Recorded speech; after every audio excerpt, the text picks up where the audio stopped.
ಎಲ್ಲ ಮಾಧ್ಯಮ ಮಿತ್ರರಿಗೆ ನಮಸ್ಕಾರ. ನಾನು ಹೆಚ್ಚಿಗೆ ಏನು ಹೇಳಕ್ಕೆ ಹೋಗಲ್ಲ.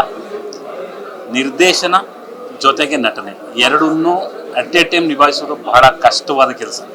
ಆದರೆ ಅವೆರಡನ್ನೂ ಕೂಡ ತುಂಬ ಅಚ್ಚುಕಟ್ಟಾಗಿ ನಿಭಾಯಿಸಿ ಕನ್ನಡ ಸಿನಿ ಪ್ರೇಕ್ಷಕರು ಕೂತು ಒಂದು ಸ್ವಚ್ಛಂದವಾದ ಸಿನಿಮಾನ ನೋಡ್ಬೋದು ಅಂತಂದರೆ ಅದು ಕಾಲಪತ್ರ. ಅದರ ನಿರ್ದೇಶಕರು ನಮ್ಮ ವಿಕ್ಕಿಗಳು, ನಾಯಕ ನಟರು ಕೂಡ. ಸೊ ಇಂಥ ಒಂದು ಒಳ್ಳೆಯ ಸಿನಿಮಾ, ಒಂದು ಒಳ್ಳೆ ಕಂಟೆಂಟ್ಗೆ ಹಣ ಹೂಡಿರುವಂಥದ್ದು ಸುರೇಶ್ ಅಣ್ಣವರು. ಖಂಡಿತವಾಗ್ಲೂ ಇಡೀ ತಂಡಕ್ಕೆ ತುಂಬ ಒಳ್ಳೆಯದಾಗಲಿ. ಸಿನಿಮಾ ನೋಡ್ಕೊಂಡು ಹೊರಗಡೆ ಬಂದು ಎಲ್ಲರೂ ಮಾತಾಡ್ತಿದ್ದೀವಿ. ಸೊ ನಾನು ಕೂಡ ಹೇಳೋದಷ್ಟೇ, ಇಂಥ ಒಂದು ಕಂಟೆಂಟನ್ನು, ಅದರಲ್ಲೂ ಒಂದು ಲಾಸ್ಟಲ್ಲಿ ರೋಮಾಂಚನ ಆಗುವಂಥ ಒಂದು ಸೀನ್ ಇದೆ, ಅದನ್ನು ನಾವು ಹೇಳಂಗಿಲ್ಲ, ಗೊತ್ತಾಯ್ತಾ? ಸೊ ಗೊತ್ತಾದರೆ ನಿಜವಾಗ್ಲೂ ನಮ್ಮ ನಟ ಸಾರ್ವಭೌಮ ಅಪ್ಪಾಜಿಯವ್ರನ್ನ, ಅವರ ಧ್ವನಿಯನ್ನು ಆ ಥಿಯೇಟ್ರ್ ಬಂದ ತಕ್ಷಣ ಒಂದು ಕೂಗಾಟ ಬರುತ್ತಲ್ಲ, ಅದನ್ನು ಕೇಳೋದಕ್ಕೇ ಒಂದು ಮೈ ಜುಮ್ಮನ್ನಂತೆ.